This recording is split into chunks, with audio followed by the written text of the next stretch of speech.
You know, it's really hard to win baseball games if you don't score any runs.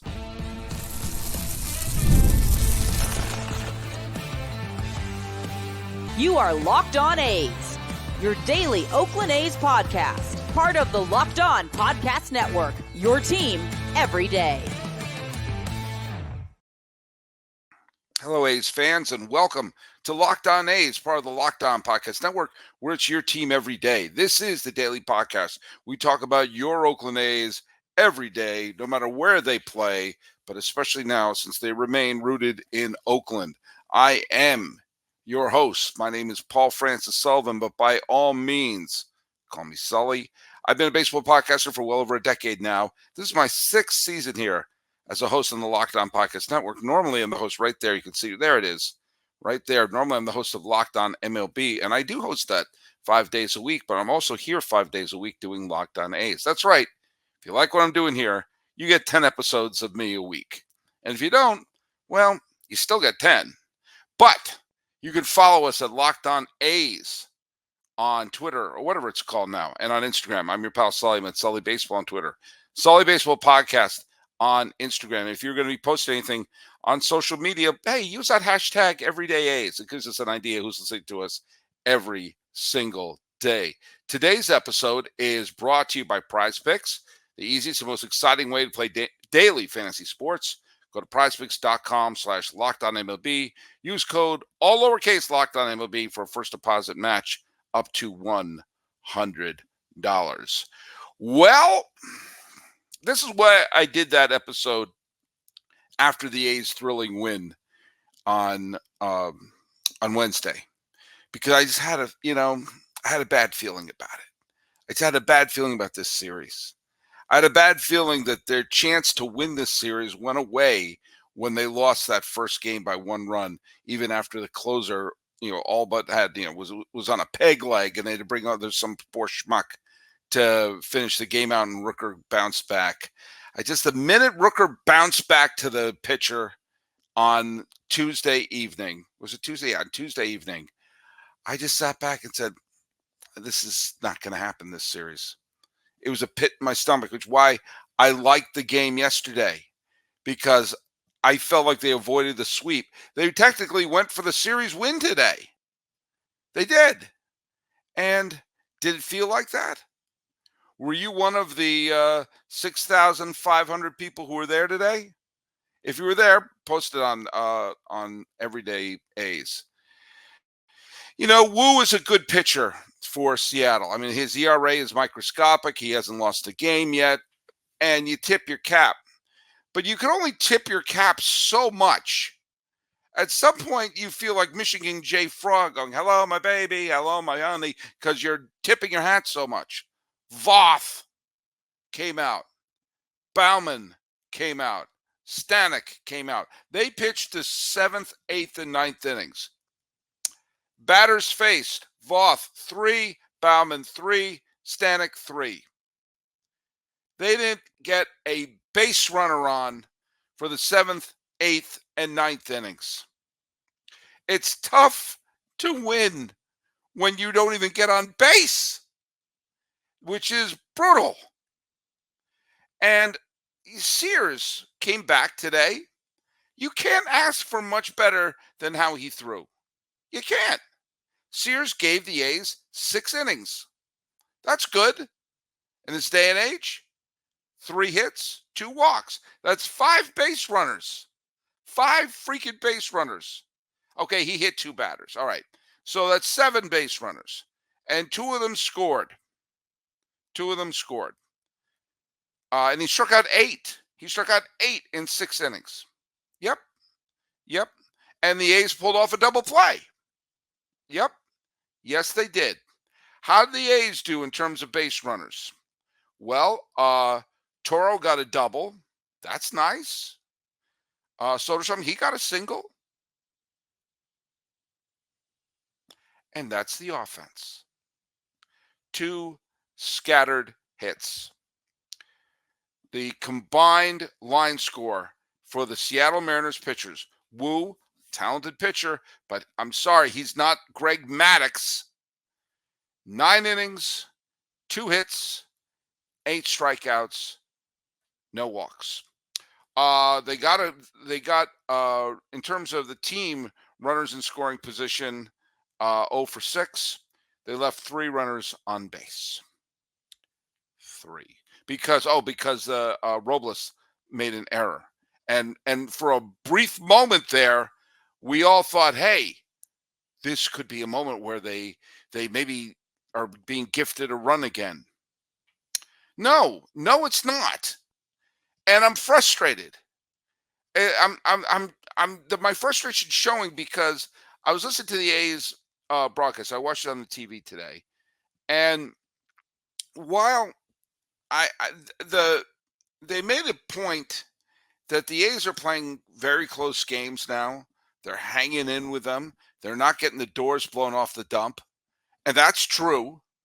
That's true, and that Mark Kotsay is thinking that, well, for a lot of these players who are here for the first time, they're getting sort of being thrown in the gauntlet and showing they're not pushovers.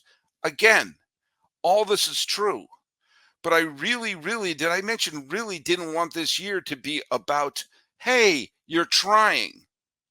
Let's take you to a Dairy Queen after the game. These are still technically major leaguers. And for the last 14 or 15 games, the A's have played in games that have been decided by 3 runs or fewer in those games. It's 15. Yeah, it's 15 games where they have the last 15 games. They have been decided by 3 runs or fewer. And at some point, you got to start winning some of those games. At some point, we can't just keep having these moral victories. And I'm sorry, I'm getting a little tired of doing these recaps. I look at what did you expect, Sully? Did you expect this team? Do you expect this to be the great winning streak of 2002? No, I didn't. But the fact that they keep losing they have a losing record in all these games is getting to me. They're losing games they have a shot to win. And there's a big reason why. And, again, the bullpen's been pitching well for the most part. They've been getting some decent starts for the most part. And I've been saying they have to avoid the big, huge innings. And they did today. The Mariners scored 1 run in the 3rd, 1 run in the 4th, and then that home run in the 9th that might as well have been a double grand slam. Because by the way the A's have been hitting, the minute it went to 3-0, I knew and you knew there was no way this team is scoring 3 runs in the bottom of the 9th. And that's more than hyperbole. Because the way the A's have been playing recently, it has shown that not only are they not going to score that, but at this point, I'm thinking it might be impossible. And the numbers are backing that up.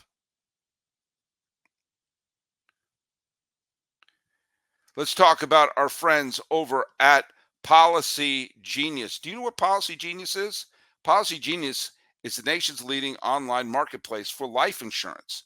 It saves you time and money so you can provide your family with a financial safety net starting today. With Financial Genius, you could find life insurance policies that start at just $292 per year for $1 million worth of coverage. Some options offer same-day approval and avoid unnecessary medical exams. Life can be unpredictable, and Policygenius can take away some of those worries of what your family would do in case something tragic happened. Policygenius gives you unbiased advice from a licensed expert support team. They have no incentive to recommend one insurer over another, so you could trust their guidance. Thousands of 5-star reviews on Google and Trustpilot from customers found the best fit for their needs with Policygenius. Check life insurance off your to-do list in no time with Policygenius. Head to policygenius.com/LockedOnMLB or click the link in the description below to get your free life insurance quotes and see how much you can save. That's policygenius.com/LockedOnMLB. Hey, where's your hub for all of your sports fandom? Where do you get your news? Where do you get your takes? Where do you hear the next cool sports point of view?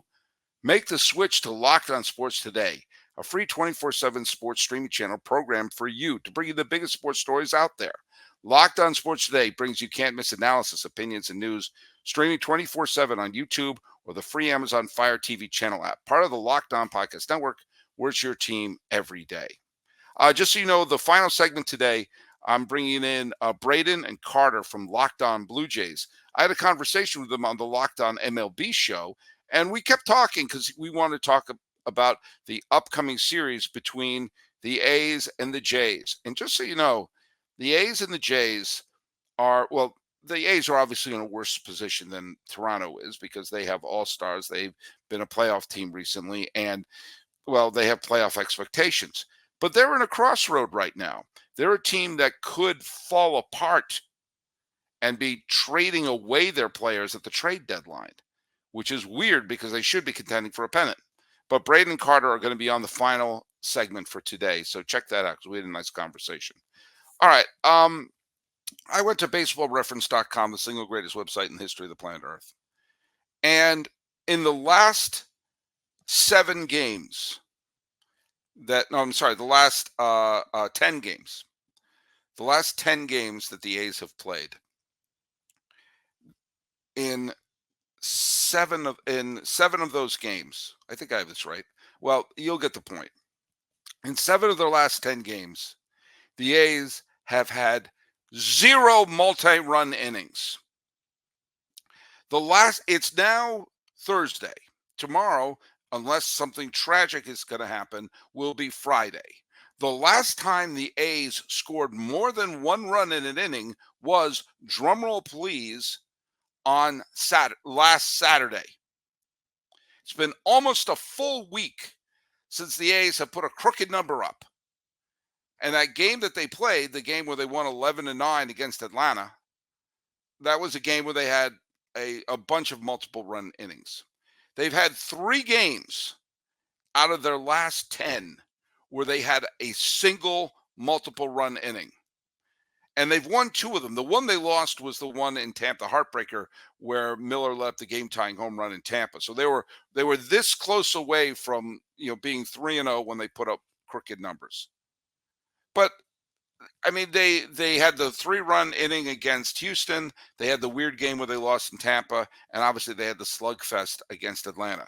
But every other game they've played, every game against Seattle, most of the games against Houston, most of the games against Atlanta, it was just a picket fence. It was a binary code. If you follow binary code, you'll love going to an A's games because it's 1 and 0, and that's it.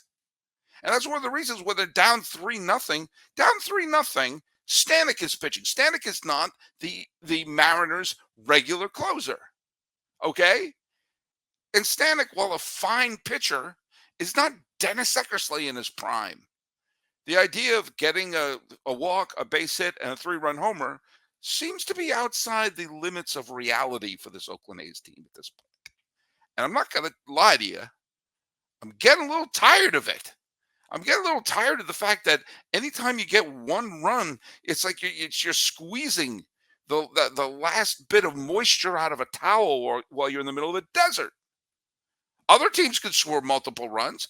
And yes, I understand this isn't the Bash Brothers out there. But there are capable hitters on this team.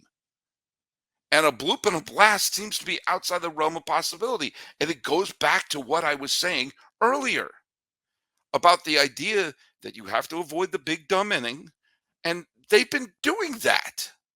And you can't rely too much on the home run. Look at today. They had 2 base runners on the whole freaking. Oh no, they had 3 base runners on. Sorry, I didn't realize it was such an offensive output. Were they waiting for a 2-run bomb? Is it at all possible to get on run in scoring position? Is it at all possible to try to get work the count and make them throw a mistake to you? Is it possible to get on base and to move a runner along at this point? This is one reason why I know a lot of people don't like bunting and sacrificing, but if you can't produce a run by anything other than swinging from your heels and launching one into the seats, sorry, you got to try something else, even if it's not sabermetrically sexy.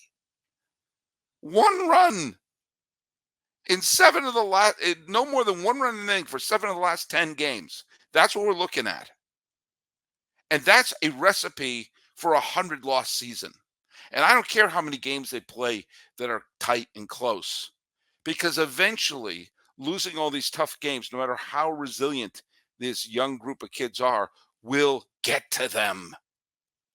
Eventually, you can only walk off the field yelling an F-bomb so many times. And one of the batters, I think it was Geloff, I may be wrong, but he swung out and he screamed an F-bomb. And you could hear it because it wasn't the biggest crowd out there. So, come on, A's. Come on. Make this job more fun. Make this more fun for all of us. I want you to avoid 100 losses. And I want a team to finish behind you. And you're losing these tight games. Get that hit in there. Make it come through. When we come back, we're going to talk about the Blue Jays series. And, well, I got news for you. We aren't the only franchise with disappointed fans. Hey, let's talk about PrizePicks. You know what PrizePicks is? PrizePicks is the best and the number one fantasy sports app with more than 5 million members. It's the most fun and exciting way to get on the action while you watch your favorite sports and players. You just pick more than or less than or 2 more player stats for a shot to win up to 100 times your money. With PrizePicks, you can turn $10 into $1,000 in a single game by watching your favorite sports this summer, and you can make a PrizePicks lineup in as little as 60 seconds. You just need to pick more than or less than 2 to 6 player stats, projections, and you're locked in. PrizePicks is America's number one sports app, and the finals, the NBA finals, mean more on PrizePicks, and so do the star players. You get boosted payouts on select basketball stars that you won't find anywhere else. Today, we got the NBA finals going on. They have Jason Tatum. They say more than, it's Al Horford. I'm sorry, Al Horford they're going to say more than 11 points plus rebounds. And they have, in baseball, Javier Assad, they have less than 2.5 earned runs. So we'll check out to see what happens with PrizePicks. PrizePicks, you make those picks, put in your numbers, and then you get the big payouts. So download the app today. Use code LOCKEDONMLB for a first deposit match up to $100. That's right. Download the app today and get a first deposit match up to $100. PrizePicks, pick more, pick less. Do you know what? It really is that easy.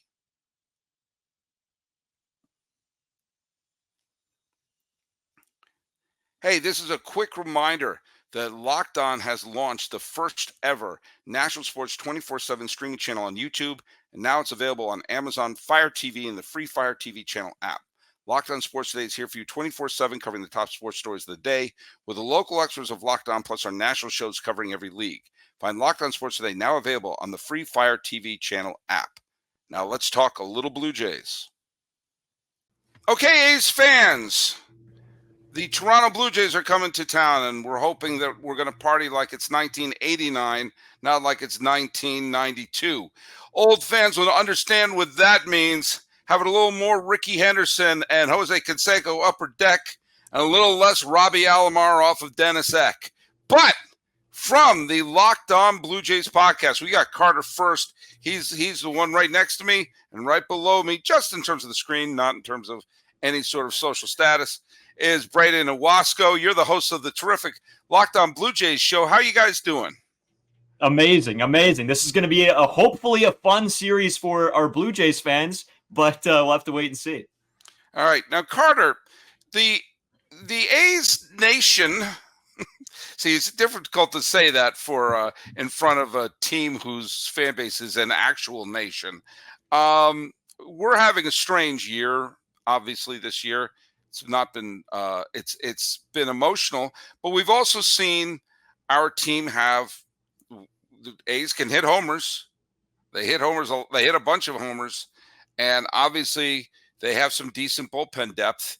And every once in a while, things click like it did that one game in Atlanta. But a lot of times, it's smack the forehead.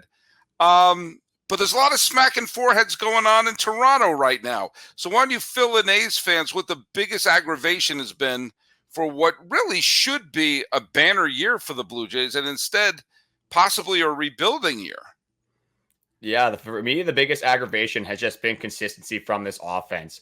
There's a stretch again in that Tiger series where you get 9 runs, then you get 1 run, then 2 runs, and then 9 runs again, end up losing the game. I think it was actually 11 that game, which you have Jordan Romano blowing a game again, which has been just an up and down season for this entire bullpen. And this team is advertised as having good pitching, but this bullpen has fallen apart this entire season. You have Eric Swanson being sent down to AAA after being one of the best relievers on this baseball team. You have Jordan Romano with an over 6.5 ERA. Yimi Garcia has been great, but when you look at the Toronto Blue Jays, this is a team that has unbelievable starting pitching and just can't get enough offense for them to win baseball games. It seems like they have to play a perfect baseball game to win. If they have one mistake, that's it. The game's over. Game lost, series lost, and they keep stacking up. This team has won 3 series in the last month and a half, 2 of them being against the Chicago White Sox. So this team is nowhere near where I thought it would be at this point of the season, where Brayden thought it would be at this point of the season. The expectations are so high for this baseball team. Like you said, we have a whole country behind this team, the 8th highest payroll in baseball, and that has gotten us 2 games below 500.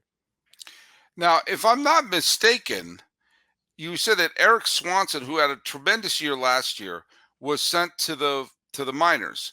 And wasn't he the key part of the Teoscar Hernandez trade? Yes, he was. That was pretty much the main thing that we got for the Teoscar Hernandez trade. And look at Teoscar Hernandez now on the Dodgers. He's playing unbelievable. Again, he's only hitting 5 in that lineup, but you got guys like Freddie Freeman, Mookie Betts, Shohei Ohtani in front of you. That makes your job a little bit easier. You're probably always going to be hitting with runners on base. But yeah, you're looking at Eric Swanson now. That trade isn't looking so good for a guy that struggled this season, now in AAA, and for a team that just can't hit the baseball. It's definitely a tough pill to swallow for me, and I'm sure all of Blue Jays fans. Do you know who the Blue Jays could use right now? Teoscar Hernandez. That might be a you hit nail on the head. This team just needs hitting. That's it. They can't hit baseballs. They can't hit home runs. And what's the thing that Teoscar Hernandez is doing extremely well? Scoring runs and hitting home runs. So, it feels like one of those things where you're trying to fill one cup up, and then you have to they have to put it back, and you're trying to get everything in the even levels. A few years ago, the Blue Jays had an unbelievable offense. They seemed like they could score at will. And I remember in 2021, the A's were contending right down the stretch, and then a fellow by the name of Marcus Semien, a former A named Marcus Semien, decided, I'm just going to hit all the homers against the A's, and really torpedoed what would have been the last Oakland A's pennant run, which was 2021, or at least run at the wild card. Almost single-handedly destroyed by Marcus Semien. Why can't the A's get players like him? But the thing that when you saw they had that amazing offense was that, we need better defense and pitching. Well, they then poured that out of that cup into another, and then they say, do you know what we could use? Some power. And it's like, you kind of wish they could say, do you know what? Why don't we this part's working. They felt like they was taking too much of Peter to pay Paul. Yeah, exactly. And we always talk about this, right? When we're talking, would you rather have really good pitching or a really good offense? Watching a really good offense is so much more exciting. Even if they don't win games, when you're scoring runs, just as a fan perspective, it's way more fun to see guys pounding the ball and hitting 4 home runs a game than it is to see a 2-1 ball game and us lose in the 9th inning because Jordan Romano decides to give up a 9th inning home run. Carter, I'm going to bring up something. It's going to sound weird, but it makes sense in my brain. I'm going to equate Vladimir Guerrero Jr. to a diet. when you start a diet and you lose like the first 4 or 5 pounds, you start you expand that, like, well, if I drop 5 pounds a month, I'm going to be down 60 pounds. I'm going to look like a new man. And you stretch that out, and you never take into account the bumps and bruises and barbecues you're invited to that sort of prevent that. Well, when Vlad Guerrero Jr. was leading the league in home runs, OPS plus, total bases, runs scored, probably a bunch of advanced stats that I couldn't interpret in 1,000 years, and he was 22 years old, I think everyone said, well, by time he's 23, he's going to be hitting 80 home runs a year. His OPS will be 700. I think everyone expanded it beyond that. And instead, he's been a good player, but I don't think anyone considers him to be an elite player anymore. Yeah, I don't think you can. For a guy that hit 48 home runs in 2021 and now is on pace for like 15, that's not going to get it done. I guess Vladdy lost some weight, and he also lost his power because he's just not launching the baseball anymore. Some people are saying that they were playing at the AAA stadium at that time. Maybe Vladdy just likes hitting in Buffalo more than he likes hitting at the Rogers Center. I don't know what it is, but you need Vladimir Guerrero Jr. to be one of your power hitters. This team lacks power so much that Dalton Varsho might be the only player on this team that even gets close to hitting 30 home runs. And you look at all these powerhouse teams, you look at the Dodgers, you look at the Braves, you look at the Baltimore Orioles, the Yankees. These teams are all hitting home runs. They have the ability to hit the long ball. And with Vladimir Guerrero Jr., yes, it's fine that he's hitting 105 mile per hour singles off the bat. But at the end of the day, it's going to be a lot more efficient to get a run with one swing of the bat rather than just get together 3 singles and try to drive in runs like that. These pitchers are so good nowadays that it's very hard to string together these type of innings where you get back-to-back-to-back hits, where it's just a lot easier and a lot more fun to watch. You just see Vladdy hit a pull side home run 450 feet into the left center field at Rogers Center. So with Vladdy, he's kind of taking this more like Bo Bichette approach, where Bo Bichette's more accustomed to like kind of going the opposite way, hitting these singles, hitting these line drives. And it is good to have players like that. But with Vladdy, with all the expectation he had and how good he was in 21, it sucks to see him now on pace for about 15 home runs. I think people used that projections that he was going to be 40, 50 home run hitter to think that Teoscar Hernandez became expendable. And you wonder how much of that, like it's like a game of Jenga, if you remove that piece, how that affects the other pieces of the lineup. We saw that happen with the A's when they traded away Cespedes in 2014, that they, it made, you could make a statistical analysis and say, oh, they could get a good outfielder, but getting a John Lester, an ace-type pitcher, that'll get him over the top. Well, you remove something from the lineup that affected the batters before and after you, and suddenly the offense went spiraling down the toilet.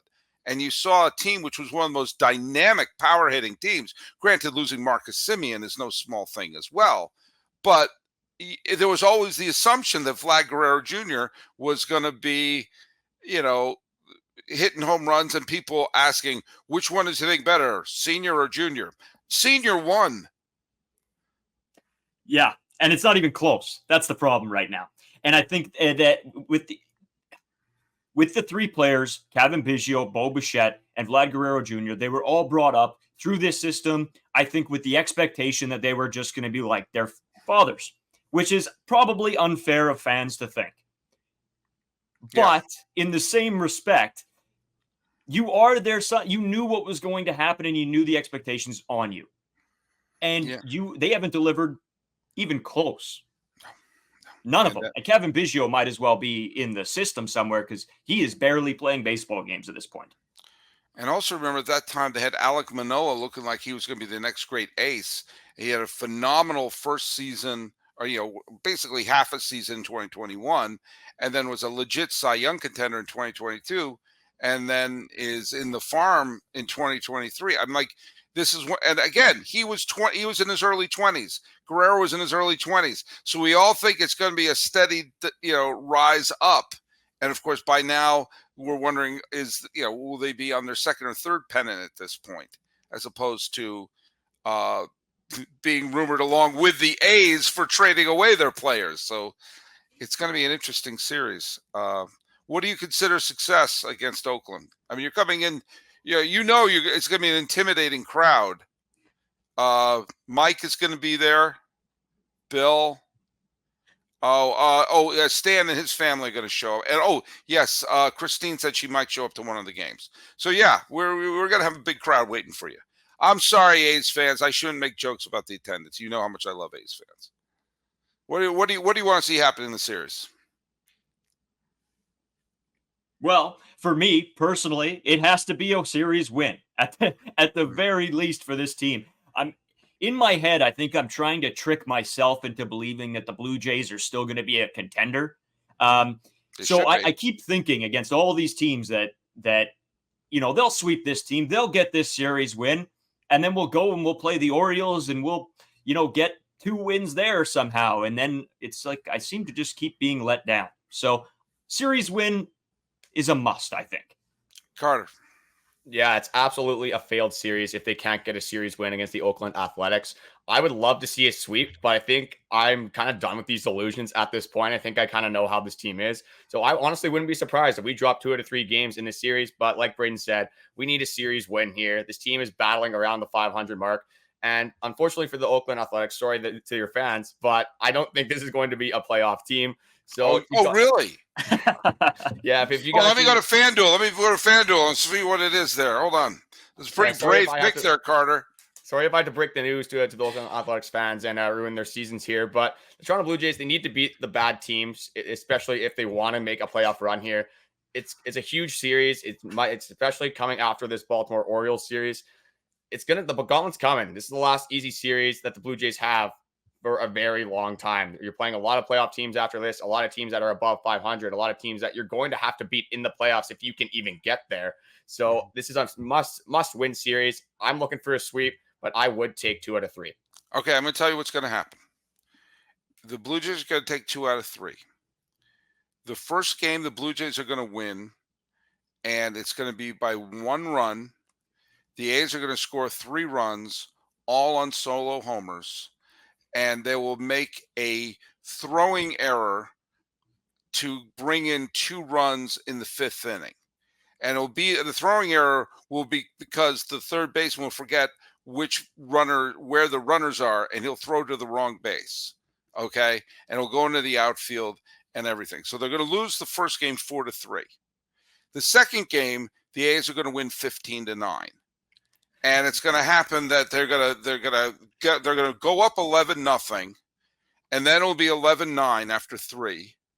And then the bullpen will shut it down, and then Abraham Toro will hit 4 triples, and they'll take the lead. The final game, the Blue Jays are going to win 2-1. It's going to be a double no-hitter until the 6th inning, and both teams will score then, and then in the top of the 33rd inning, the A's will balk home the winning run and give the series to the Blue Jays, and they will leave 107 men on base. That's my prediction. Go to FanDuel. There you go. They'll lose it. They'll balk home the winning run in extra innings, and that will be how they lose it. There you go. That's because I've seen enough A's games to know that's how it's going to go. That might be the most honest prediction of the entire year, because that is exactly what would happen to this Toronto Blue Jays team as well. Yeah. Or they would go into extras and we'd play 33 innings and Vlad would just miss a ball at first base and that would score the winning run. So either way, I think we're very similar right now. Well, for 10 of the extra innings, the final out will be Kiermaier jumping over the wall and bringing back a game-winning home run with 2 outs every single time. Yeah, we'll get maybe a Dalton Varsho diving catch in there as well. George Springer has been playing great outfield defense. I wish he could translate that to the plate. But this team, when we look at the Pirates series, this team went for 14 innings with the Pittsburgh Pirates. So 33 might be on the docket for the Oakland Athletics. It's going to happen. And they're going to have Manfred men on second base every single time. All right. Hey, Carter Fuerst and Brayden Ewasko are the hosts of Locked On Blue Jays. They appeared on Locked On MLB, but I was wearing a different shirt. They're wearing the same shirts. Thanks for tuning in. And everyone else, you can follow us at Locked On A's on Twitter or whatever it's called now, and on Instagram. I'm your pal Sully. I'm at Sully Baseball on Twitter, Sully Baseball Podcast on Instagram. And on tomorrow's show, we're going to be not exactly covering any games or anything. We're going to be talking about the Raiders and how the Raiders and the fact that Oakland has loved and lusted for the Raiders, and that love and lust has led to the destruction of the Oakland Coliseum and the end of the A's. If we could have let the Raiders go, the A's would be in Oakland forever. But no, we had to love the Raiders, who didn't love us back. This has been Locked On A's. I am your host, Paul Francis Sullivan. I'm yelling now, and you can call me Sully.